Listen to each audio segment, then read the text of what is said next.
Zero investment ಜೊತೆ ನಾನು ನನ್ನ ಬಿಸ್ನೆಸ್ ಹೆಂಗ್ ಸ್ಟಾರ್ಟ್ ಮಾಡ್ತಾ ಗೊತ್ತಾ? ಎಲ್ರಿಗೂ ನಾನು Ranjan. Today is day 37 of 100 days challenge of building my own personal brand. ಇವತ್ತು ನನ್ನ ವೆಬ್ಸೈಟ್ 90% ಕಂಪ್ಲೀಟ್ ಆಗಿದೆ. ಇನ್ನು ಒಂಚೂರು ಕೆಲಸ ಬಾಕಿ ಇದೆ. ತುಂಬಾ ಬೇಗನೆ ಲಾಂಚ್ ಮಾಡ್ತೀವಿ. ಅದ್ರ ಜೊತೆ ಇವತ್ತು ನಮ್ ಥ್ರಿಫ್ಟ್ ಸ್ಟೋರ್ ಇಂದು ಜಾಕೆಟ್ಸ್ ನ ಅರೇಂಜ್ ಮಾಡ್ಬಿಟ್ಟಿಟ್ಟೆ ರೂಮ್ ಅಲ್ಲಿ. ಮೊನ್ನೆ ಶೂಟ್ ಆಗಿದ್ದೆಲ್ಲ ಪೋಸ್ಟ್ ಆಗಿದೆ. Do check that. ನನ್ಗೆ ತುಂಬಾ ಜನ ಕೇಳ್ತಿದ್ರು ನಿಮ್ ಬಿಸ್ನೆಸ್ ನೀವು ಹೆಂಗ್ ಸ್ಟಾರ್ಟ್ ಮಾಡಿದ್ರಿ ಅಂತ. ನಾನು ನನ್ನ ಬಿಸ್ನೆಸ್ ಸ್ಟಾರ್ಟ್ ಮಾಡಿದ್ದು ಝೀರೋ ಇನ್ವೆಸ್ಟ್ಮೆಂಟ್ ಜೊತೆ.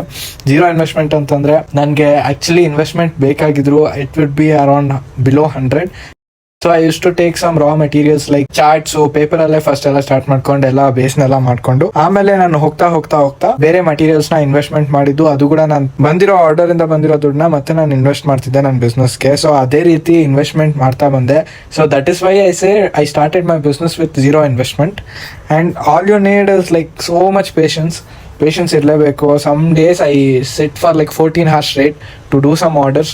ಆ ಥರ ಪೇಷನ್ಸ್ ಮತ್ತೆ ಇರಬೇಕು ಅಂತಂದರೆ ತುಂಬಾನೇ ಹಾರ್ಡ್ ವರ್ಕು ಬೇಕು. ಅದ್ರ ಜೊತೆ ಅಟ್ ದ ಏಜ್ ಆಫ್ 16 ನನಗೆ ತುಂಬಾನೇ ಹೊಸದಿತ್ತು ಇದೆಲ್ಲ. ಶಿಪ್ ಮಾಡೋದು ಗೊತ್ತಿದ್ದಿಲ್ಲ, ಪ್ರಾಡಕ್ಟ್ನ ಹೆಂಗೆ ಇನ್ಸ್ಟಾಗ್ರಾಮಲ್ಲಿ ಹಾಕಬೇಕು, ಹಿಂಗೆ ಫೋಟೋ ಶೂಟ್ ಮಾಡಬೇಕು, ಏನೂ ಗೊತ್ತಿಲ್ಲ. I started from zero. ಎಲ್ಲ ಒಂದೊಂದು ತಪ್ಪುಗಳಾದ್ಮೇಲೆ ಕಲಿಯೋದು ನಾವೆಲ್ಲ.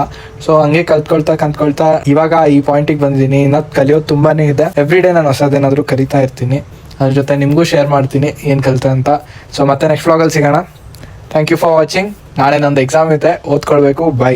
ಇದೇ ಥರ ನನ್ನ ಜರ್ನಿ ಜೊತೆ ಕನೆಕ್ಟ್ ಆಗಿರೋದಕ್ಕೆ ಫಾಲೋ ಮಾಡಿ, ಸಪೋರ್ಟ್ ಮಾಡಿ, ಶೇರ್ ಮಾಡಿ. Thank you.